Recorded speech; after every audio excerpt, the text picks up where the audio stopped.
We can just go across the street. Just go bebop down there. Pit area. And so we all hop back in the rig. Joseph's behind us in the Comanche. We cross the road, and we go through the front gate, and the dude working that gate, like, gives us one of these, and Jed just keeps driving. Now you're on the race course. Well, no, thankfully it was not on the race course. But then Joe's calling PJ in the back seat, and, like, they're like, they just stopped me at the gate. Like, we can't park down there.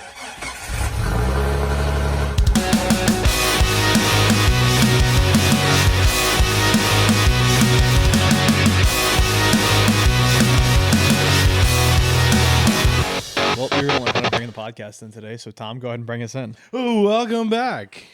That was terrible. No, that was terrible. Welcome back, guys, to the Dirt Drive Podcast, your favorite podcast, unless Tom says otherwise. No, I think today's favorite podcast. Okay, today's is your favorite. Fuck all the other podcasts. Yeah, that's a rough way to start an episode. The algorithm doesn't like that. Take. So I'm gonna bleep that. You can't cuss in the first 60 seconds, or it Oh, pulls really? out. That's yeah, on YouTube. specifically the 60 seconds. Yeah, the first 60 seconds on YouTube. If you cuss, it pulls it out of the algorithm. Are we into 60 seconds yet? We'll find out. I don't know. We'll see what the Fucking intro A. clip is. God damn it. Well, welcome back to the podcast. Tom's already done the things. We are here in the boys section of the basement for the two of us hanging love out. these chairs. These are very comfortable. These are good chairs. I Very feel like I need a cigar and a whiskey. Where did I smoke a cigar? Oh, we were out camping with Alex. It's been a long time since I smoked a cigar. Been indulging in other smoke, but I lit up a Black and Mild. That's not a cigar. It's a cigar. It's enough. not a cigar. It's a But cigar. I know where you're headed with this. Oh yeah, and I did the first puff and I did the first inhale, and I coughed for an hour and a half after that. I'm like, oh shit, it's been a while since I had a cigar. You don't inhale this one. Yeah. That was fun though. We did Sky Meadow, and I brought my RC. It was a mile hike in. Yeah. He's like, why'd you bring your RC car? We sat around the campfire. I played with my RC car at the campfire. Hiking in, it was hanging off the back of my backpack by a tire. I do need to buy one because, like, I am kind of hooked after that day at Freddy's. Yeah. Well, and Freddy's was tough because if you're, I guess inside was more fun, but like go up to Bears Den with Freddy and an SCX-24. Well, yeah, the 24s are tough. The only reason I'm considering a 10 is for like going out in the woods. Yeah. But out in the woods is better. Out in the woods in a 24 is easy. If you go up to Bear's Den in a 24, it's awesome. There's so much stuff. Right. That makes me feel a little better. Anybody's selling an RC car. Crawler, specifically. Yeah.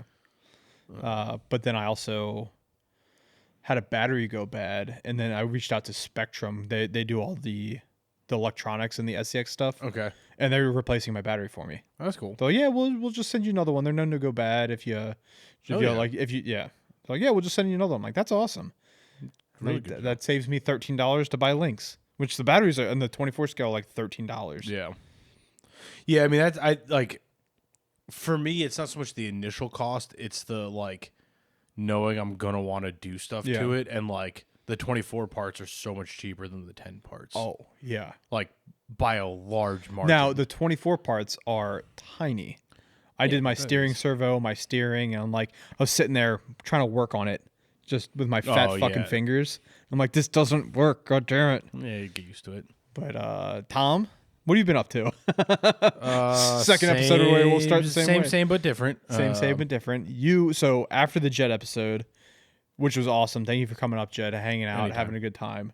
You're always welcome. Yeah. But that's not where your guys' weekend ended. No. Your guys' weekend got more fun from More fun. More fun. I think I just had a stroke. More fun from there. Yeah. I mean, we basically went to bed late. We got up early. We recorded. You checked the torque of the bearing covers, which was not torqued. Did we talk about that on the episode? No, because that was after we recorded. Oh yeah, it was. Yeah, I did forget to torque those, so really glad I thought. But that was a buddy deal on all Tom's customer Jeeps. They all get torqued correctly all the time. PJ does them.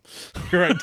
Good point. Yeah, so they're torqued and paint. Because PJ does them and takes his time doing it the way you're supposed to do gears, not like my frazzled marathon ADD driven 8-hour record time gear job that may it'll probably hold up. Yeah, well, thankfully it's Jed, so I won't hear about it. I mean, I'll hear about it, but I won't hear about it. Yeah, I mean, I'll fix it too. But yeah, so after that episode, we went and got beers and hamburger. I guess I'm the only one that got a beer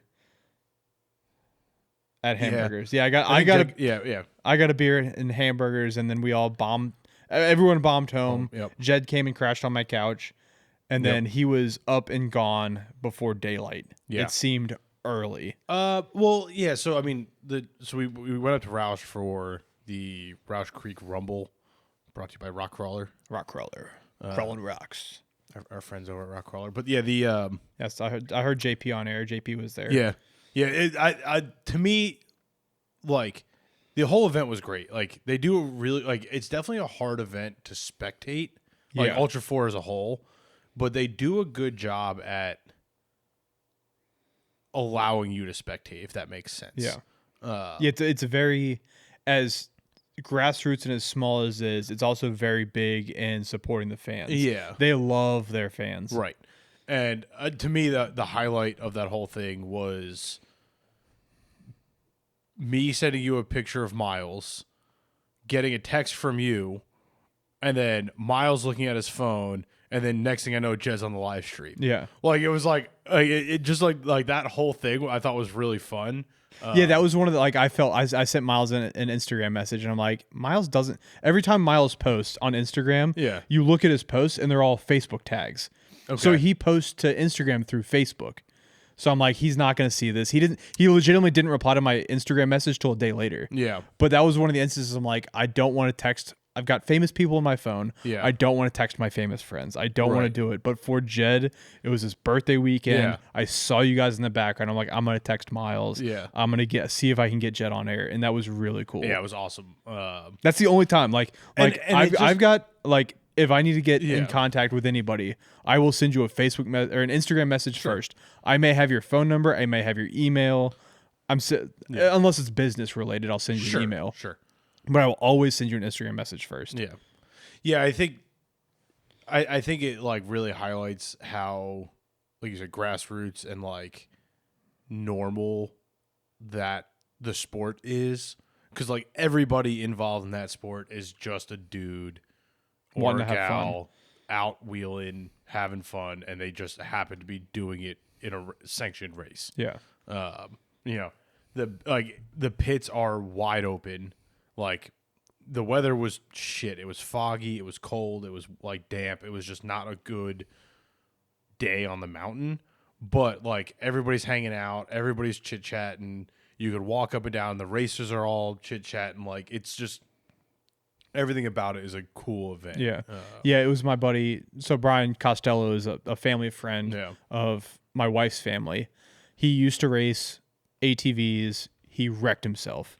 Like, broken femur, broken shoulder, broken ankle. Yeah, I remember you sent that video. In the single accident, he broke all that stuff. Yeah. So this was his first race back. He was racing. He was a co-dog in a UTV. Yep. They ended up finished the first Ultra 4 race. They finished second behind Paul Wolf. Oh, damn. I'm like, hell yeah, that's also.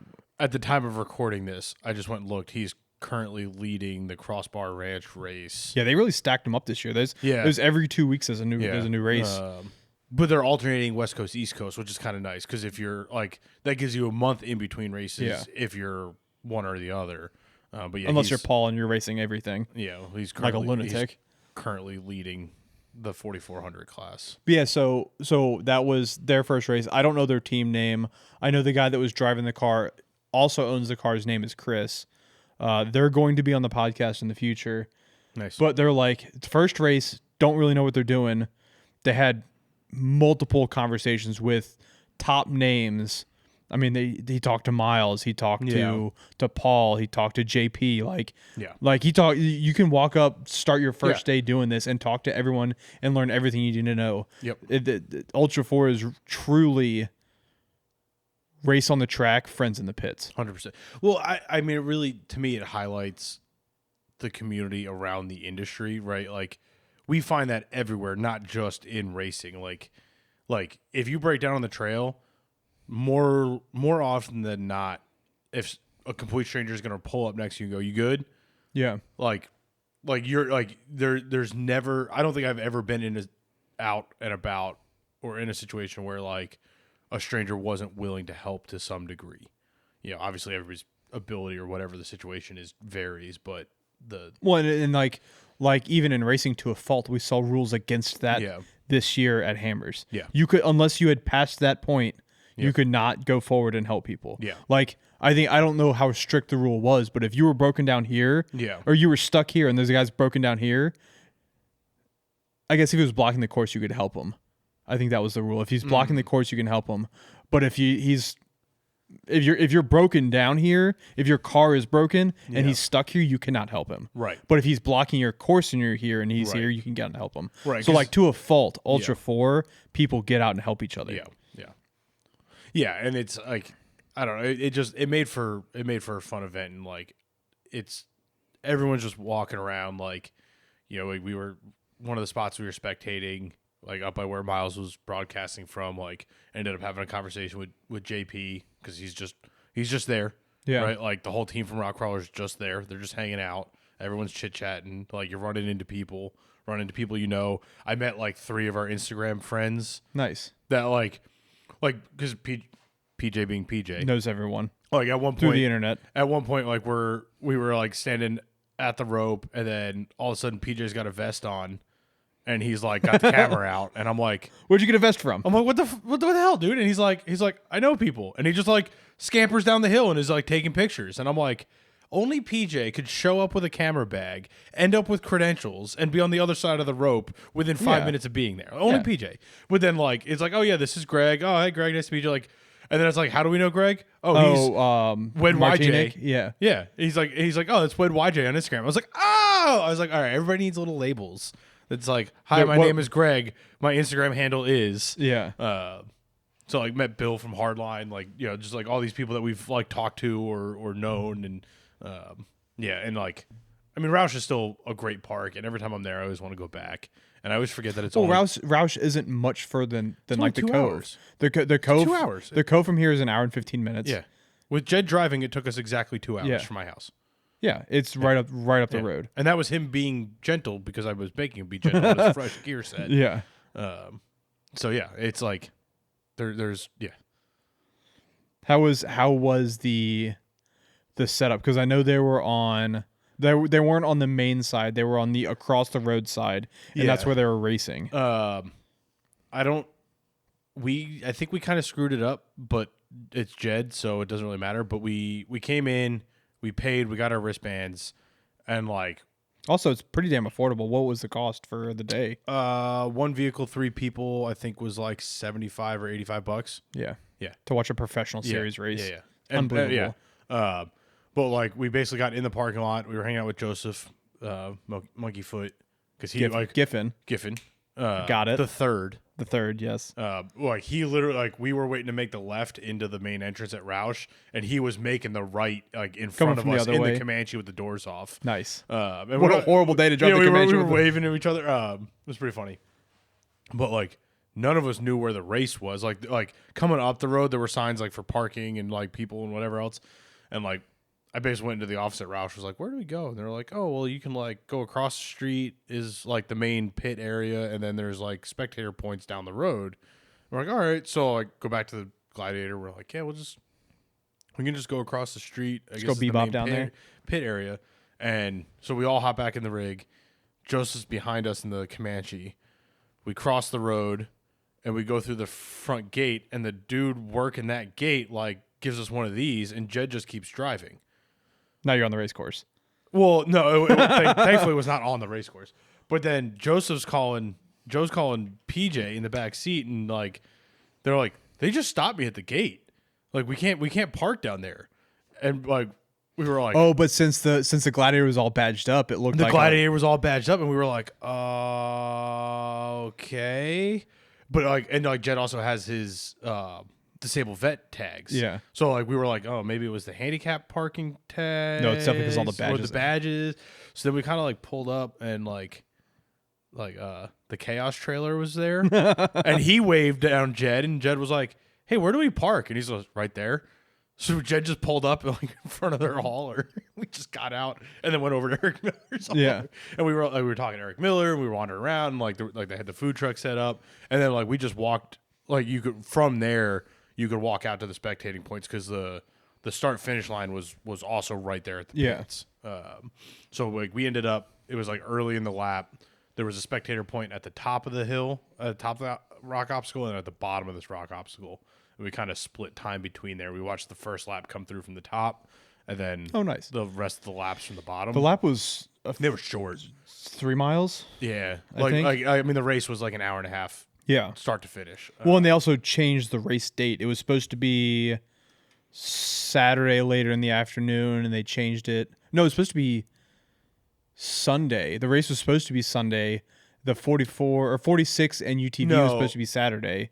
What? I thought it was always Friday, Saturday, but they changed the times around which ended up getting delayed anyway because of weather. Like they made it earlier on Friday night because there were no kids signed up for the 170 kids race. So like there was like they were canceling that race, but then with the fog and the weather, they moved it back. Like when we got there at like by the time we parked and got out, it was probably 10 a.m. and like the EMC stuff was running. Like we could hear them running the course. And then 44 started like around. There was no 4600 cars, were there? It was all 48. No, there were. I think there were like 5 or 6. 46? Yeah. Huh. I didn't think there was a lot of them. There wasn't a lot. And it's like when you get to East Coast, there's no Broncos. Yeah. And 46 is competitive. And it's like with the XJ, all shit boxes. With the XJ as it sits, we can compete 46 on the East Coast. This was an idea I had when we were there, and I still like this idea. And I'm going to put this one out publicly because I think we can make a fun event out of this. We have June 21st. We have our off-road event, off-road show and whatever you want to call it, at Devil's Due in Kearneysville, West Virginia, right? So 4x4 and off-road invasion is what we're literally calling it. So Devil's Due 4x4 and off-road invasion. Thank you. That's what I was looking for. Thank you. Give the people the official name there. You can also do the same thing, I don't know what the official name is. The Devil's Due 4x4 and off-road invasion presented by DirtNerds Off-Road. Thank you. Look at the banner on the screen right here. Ta-da. Click the link below to find out more. So that's a Saturday. I say we take the day on Friday, the 20th, and we go run the race course at Roush Creek with everybody. Okay. And then caravan our garbage. On the BDR, probably. Ooh, I like that idea. Down into West Virginia for the show on Saturday. That'd be fun. We're all... Yeah, I don't know how close the BDR runs next to Roush. Probably not that close. I'd have to look at it. Yeah, I mean, like that's also a full 8 hours of driving from Roush on the BDR to it is. Yeah, it's like a section and a half.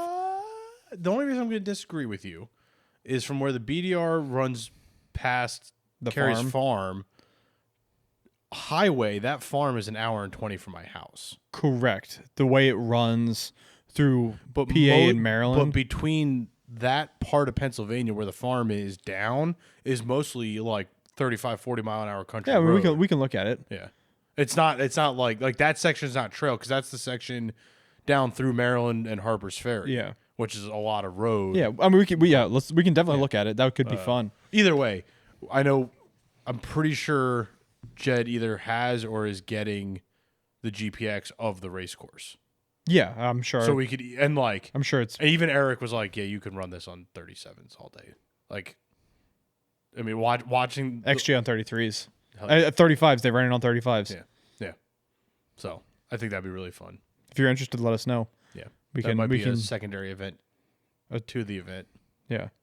A primary, secondary event. Yeah. Secondary, but first, beforehand. To the greatest event of the year. Yeah, heck yeah. The Devil's Due 4x4 and Off-Road Invasion, which... Presented by DirtNerds Off-Road. Hey, yeah. That's us. That's us, yeah.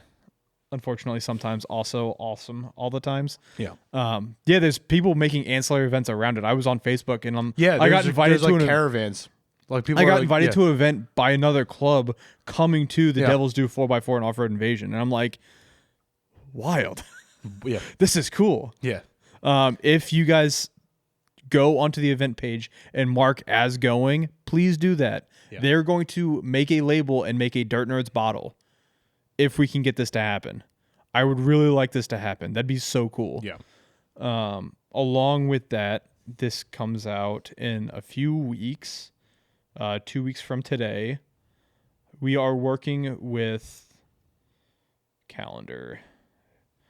Today is April 22nd. Happy Easter. Oh, and happy birthday to my wife. Happy birthday, my wife. My wife. Hopefully I have a kid by now. If not, my wife is going to be very upset. My wife will be very happy if your kid is born today. Yeah, it'll be her birthday. Like I said last week, I am ready to leave right now. Oh no, like as recording is, like, but as it comes out the 22nd. Yeah, yes. For the people listening today, if your baby is born, it will share a birthday with my wife. Yes.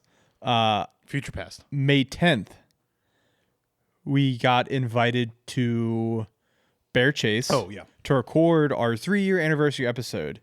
Come up to Bear Chase around 1:00, hang out with us, and drink some beers and just have a good time. Yeah. It's really good beers. We will have already recorded by 1:00. We will have already recorded, and we'll just be hanging out, having a good time, telling stories. Yeah. Come hang out, have a beer with us. It's a good time. Thank you, Bear Chase, for inviting us to do our 3-year episode up there. It's fucking wild. It's been 3 years. 3 years, brother. 3 fucking years. 3 years. Wild. But back to the race. Yeah. Vroom. Yeah, I mean, it seemed like there was a lot of carnage. It's East Coast. Yeah, I mean, Eric crashed out. Yeah, I mean, it was wild to watch that too, because he came over the hill and the right front just went straight in a hole, and it debeated the tire And bent the wheel, right? Well, so this was our theory, because like we all obviously knew right. Like, I mean, he hit the rock and it was like, and like as he drove by us, he was not limping it like he knew he blew a tire. That's just his style. So what I think happened, my theory, and this is partially based on conversations with Was he him, running a spare? Or was the spare in the pit? I think they didn't initially realize, because like where he blew the tire and where we were sitting, like if that tire debeated, they could have got out right there, changed the tire, been in a safe spot. But there was a the spare on the course. car. It's a good question. I'm pretty sure there was, because according to Eric, the reason they didn't do that was when they stopped to get a tire or to stop to take the tire off, they had no steering and the wheel was wrapped around the brake caliper. Yeah. So I think at some point, because like the wheel was still rotating when he drove by us with a flat. I think he drove by with a flat, hit another rock on like the next section, and bent the wheel because it had no tire. Yeah. And then that's where everything just went to shit. And then they were like, "Oh crap!" That's what happened to George. It's the same thing that happened to George out in the course, and that's why he has to stop. Yeah. Which, I mean, with how loud the cars are, like it makes perfect, and like the way how rough the track is. You're not going to notice whether it's bouncing because you're on a flat tire or just because the rocks are there. And like the collective, like, oh, when the tire debeated on the obstacle, like from the crowd, like you're like, how do you not notice? Oh yeah, like you can't hear anything with a helmet on. Earplugs. Nate's probably yelling at him for missing the line, or he's yelling at Nate for not telling him where that rock was, like whatever it is. But yeah, I mean, because it was such a short race. He was like, by the time we would have gotten back to the one pit, got the wheel off, fixed it, put the wheel on, and race is over. The race is over. Yeah. I mean, like they were running like 20-minute laps. Yeah. In 4,400. So it's like that's like not like that's nothing. Yeah. Right. By the time you limp it to the pit, get that wheel off and change it, you're going to be down an entire lap. So, but I mean, it's not Hammers where you have. I mean, you still get points for starting. That's why Paul started in right. He started in a Big B car. A Big B car, yeah. But he didn't even. He started. Yeah. Then he DNF'd immediately. Yep. Just to get the points. Yeah. Yeah. And the points matter because well, like we're racing East Coast. These guys that race out west, they don't come east to race. Yeah. They don't. It doesn't happen. Right. Well, I would argue, though, the East Coast guys don't really go west either. Correct, but that's why it's so important, like, for Paul to get that 44 start. Yeah. Because he's racing both series. Yeah. East, west, and he's racing, Central. like, 4 classes. Yeah. Because he won UTV this week at Crossbar. And as we're recording, he's winning 44 at Crossbar. Like, I just saw his Instagram post this morning. It's 10 consecutive UTV races that he has won. Yeah. That he has started. And because he won UTV at Roush. He won his class at KOH, I think. Yeah. Because he wasn't unlimited class like yeah, I think he was just like stock 49 or whatever it is. Which I think Eric co-drove. Didn't Eric co-drive for him in UTVs? I think so. Yeah, I can't remember. That's a fucking all-star team right there. Yeah, for real. Yeah, I think he did. I think Eric did co-drive. Yeah. So yeah, it's like. That's what like I'm very excited to see how things grow here. Like there's a lot of East Coast stuff happening. Was there a lot of fan turnout at the Roush race?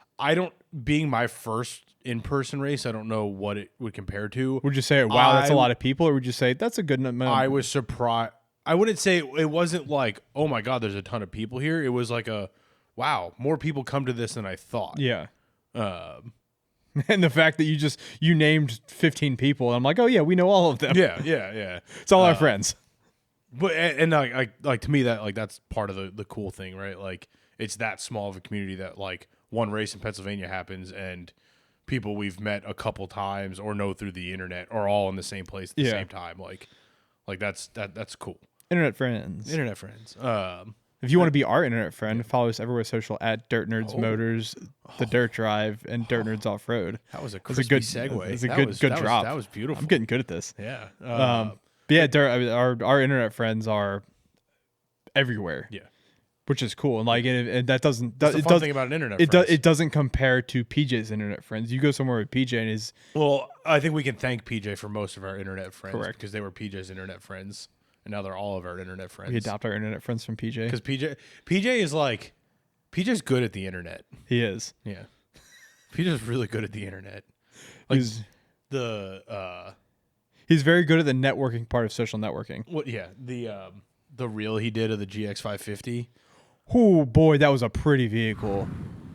Oh boy, I thought when I first saw that episode on that. We have another episode to record today. Let's do it. When I first saw that picture, I'm like, God damn, that's a nice. Like Lexus is coming out hard with their advertisements, and I'm like, fuck, PJ posted that. I thought that was a legit Lexus ad. But let's see if it's all been accepted. I know Total Chaos because we did Kings. Yeah. King's Total Chaos uppers. No, just Total Chaos accepted it. King didn't accept it yet, but like Total Chaos was a collaborator on it. Like it's just I don't know where he found that tree. That was Schminty. But yeah, that thing is nice. Hey, that's a nice tree, boy. Well, where'd you find that tree? Yeah, that Land Cruiser platform I think has a ton of potential. Yeah, the GX550. And it's just it is beautiful. It might be the best looking OE car in the off-road world right now. Yeah. And like I'm torn because I'm trying to convince my dad to get one. My dad just sold his camper and I'm like, so you don't need the truck anymore. You could buy like a teardrop camper and like just go bebopping around everywhere. How much does he want for the truck? Probably $22 sold. Yeah, dollars. No, 22,000. I got 22 doll hairs. No, probably 22,000. Doll hairs? I got doll hairs. I'll find some doll hairs. You can't afford it, Tom. Wonder if you let me set up a payment plan. You've already got one payment plan, motherfucker. That one's almost done. The Bank of Mike. Yeah. But yeah, I'm trying to convince him. I'm like, you could get that. Because he really enjoys like the soft roading stuff. Yeah. I've taken him on some soft roading trips. He's like, yeah, there's just not enough comfort. I'm like, a GX550 and like a nice Overland teardrop trailer. You can get a nice Overland trailer on Facebook Marketplace for like $7,000. Yeah.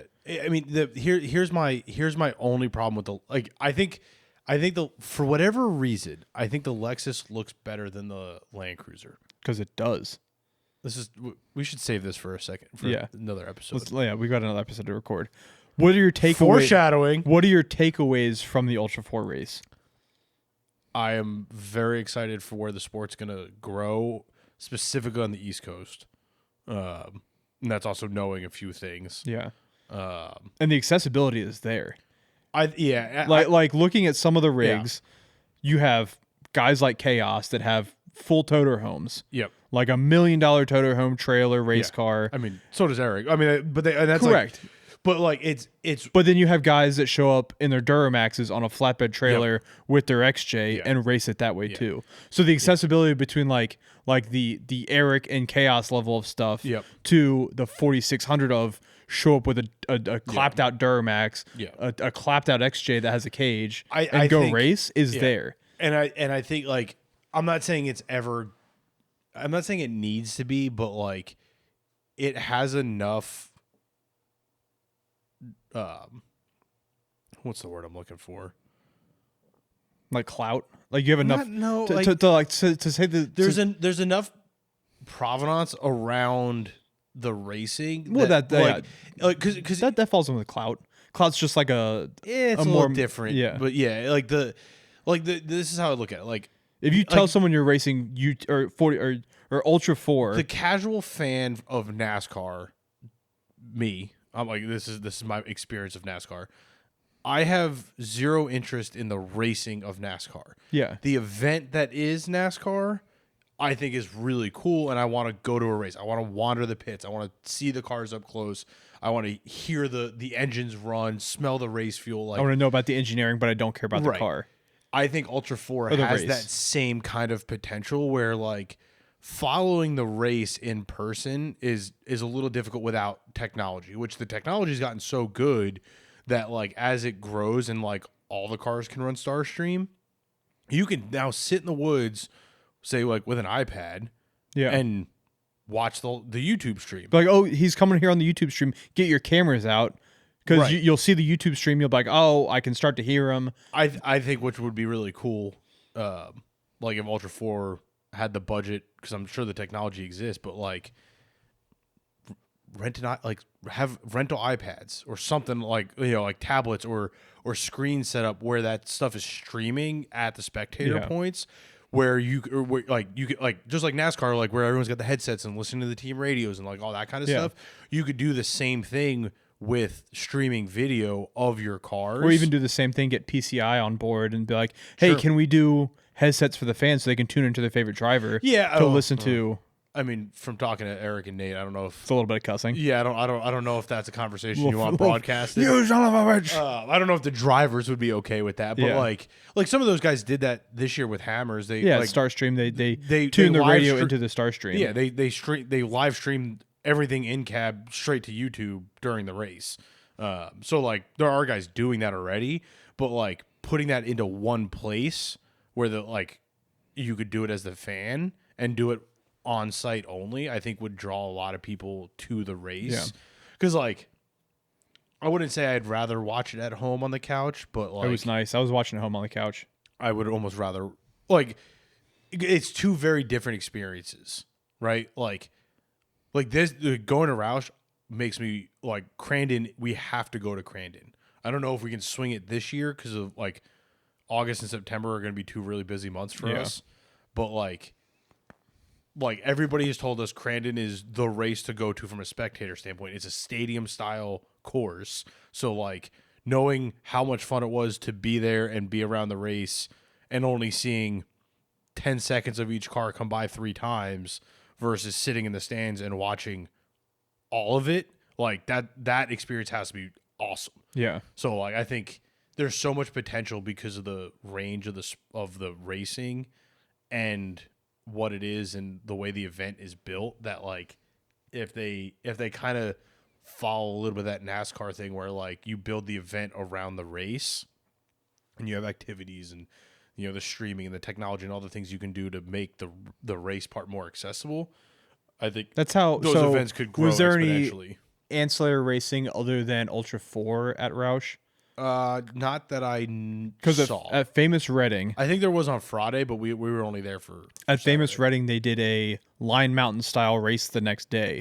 So there was Line Mountain XJs, custom built. Yeah, which Line Mountain is just woods. It's fast woods racing. Yeah. So it was cool to see that. There was, I mean, that's 4600 really at the end of the day. But there's less rocks in Line Mountain. Okay, it's more high speed. Woods racing. Sounds sketchy. I like it. Yeah, the cars are cool. I think there's so much potential from and I think the timing is perfect for the off-road sport as a whole growing as much as it has in the last few years, and like the people who are stuck around it that are gearheads and car guys like are into it, right? Yeah. Like, you know, look at like how much 24 Hours of Appalachia has grown. Like all 600 of those people that participated in that event like would enjoy an Ultra 4 race. I don't know how many of them. It's wild how much. Yeah, we won't say too much, but how much national recognition it's getting because it's such a cool event. I have another note on that off air, but like, so I say like there are things that I know about. Yeah, that it's like I'm very, as a fan and as part of the industry, I am super excited for what could potentially be coming in the next couple of years. Yeah, and like I think it's gonna explode rapidly. And like we're just that tiny little nugget on it, which is just to be the tiny little pimple on the ass. Which is now having after our content creator session in DC with SEMA, seeing how big these other sectors are. Yeah, it makes me realize how small we are. Like we as in you and I, or we as we as an off-road. Specifically in motorsport, though, because specifically in motorsport, off-road is from an industry minuscule. From an industry impact, truck and off-road is still the biggest, or it's like tied for the biggest behind correct. restoration. But for like racing and content creation and like all that stuff, it is a dot. Yeah, a drop of water in the ocean. Yeah, we are the forefront. I don't know how that happened, but it did. We are indeed. So speaking of being in the forefront, go to our forefront, and I don't know that was not a good segue. Nope, close, but no. We tried. DirtNerdsOffroad.com. Yep. Like, follow, subscribe. I don't know. We got to do merch. People keep asking me about merch at the shop, so we gotta get back on merch. We do. I think that's it. That's it. Well, thank you guys for watching. Thank you guys for listening. Follow Ultra 4. Yes. Help grow the. If you have questions and want to know more about it, reach out. Yeah, we don't know much, but we can point in the right direction. Yeah. We've got friends in low places. I feel like we've learned quite a bit. We've gotten better at these things. Thinking about. Yeah. But that's it, guys. Thank you for watching. Thank you for listening, and we will see you next week. Yeah. And you already know what that episode's about.